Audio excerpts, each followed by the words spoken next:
रात के 2:30 बज रहे हैं, लेकिन नींद क्या उसके साये का भी अता पता नहीं है। जानते हो क्यों? क्योंकि खौफ भी एग्ज़ाम का है भाई, कोई छोटी मोटी बात नहीं है। खैर उसके बाद तो मैं चली गई थी एग्ज़ाम देने।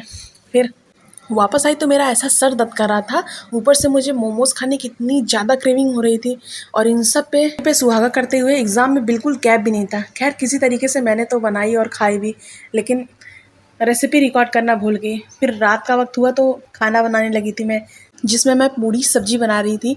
और इसकी सब्ज़ी बिल्कुल एकदम सादी बनती है, इसमें कोई भी मसाला नहीं पड़ता, सिर्फ ये टमाटर पे बेस होती है। अच्छा, अगर आप लोग को रेसिपी चाहिए तो बताइएगा, मैं दे दूँगी। फिर मैंने आम खाने के लिए निकाला था कच्चा, मगर वक्त ही नहीं मिला तो उसे वहाँ किनारे रख दिया। उसके बाद फिर मैंने सब्ज़ी खोली और उसे चेक किया तो सब्ज़ी भी पक चुकी थी, जिसे मैंने अच्छे से मिलाकर कुछ आलू भी कूच लिए थे। फिर मैंने सब्ज़ी को धनिया से गार्निश किया और अच्छे से चलाकर उसे साइड कर दिया। अब मेरी सब्ज़ी बिल्कुल रेडी थी, बाकी था तो मुझे पूड़ियाँ छाननी थी।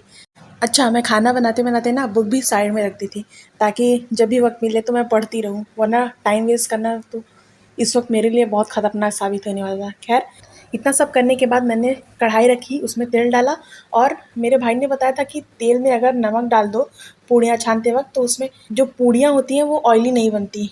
तो मैंने सोचा ट्राई करते हैं, क्या ही मालूम ट्रिक काम कर जाए। और फिर मैंने, जैसा कि आप सबको मालूम है मेरी, और फिर क्योंकि मैंने अपना ट्रिपॉड पहले ही तोड़ दिया था, तो एक हाथ कैमरा लेकर दूसरे हाथ से रिकॉर्ड करना शुरू किया।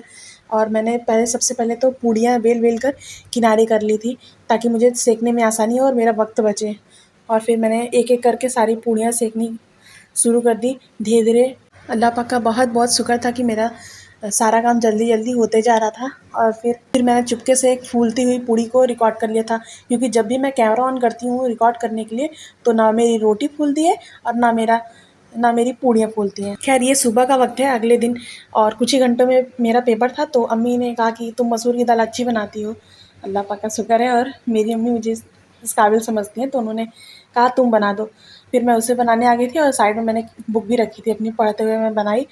और क्योंकि ये दाल पहले ही एक बार उबाल ली थी, तो बस इसमें मैंने मसाला मिलाया और खड़े कुछ मसाले जैसे कि तेज़पत्ता और दालचीनी, उसे मिलाकर पानी डाल दिया और फिर इसे रख दिया पकने के लिए, ताकि एक सीटी आ जाए। उसके बाद मैं आटा गूँथ कर चली गई थी पेपर देने। ये रहा मेरा झोला और इसमें मेरा सामान, क्योंकि हम इंडियन है तो झोला तो भाई कंपलसरी है। अच्छा, ये रात का वक्त है जब मैं एग्ज़ाम देकर वापस आ गई थी, और मेरे साथ साथ आंधी भी भयानक किस्म की आई थी, तो पूरा घर गंदा हो गया था। फिर मैंने हाथों और पैरों दोनों से पोंछा लगाया। उसके बाद वापस से मैंने पढ़ाई की और फिर मैं एग्ज़ाम देने चली गई थी।